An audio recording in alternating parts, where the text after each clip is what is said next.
بسم الله الرحمن الرحيم. آمن الرسول بما أنزل إليه من ربه والمؤمنون كل آمن بالله وملائكته وكتبه ورسله لا نفرق بين أحد من رسله وقالوا سمعنا وأطعنا غفرانك ربنا وإليك المصير.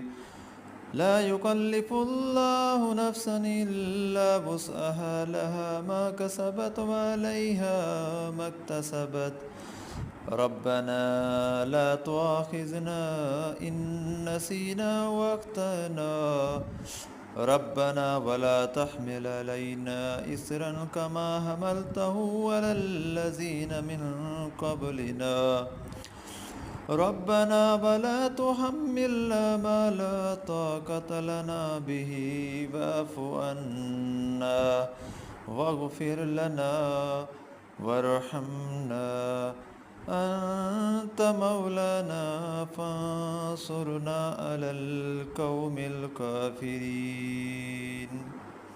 صدق الله العظيم.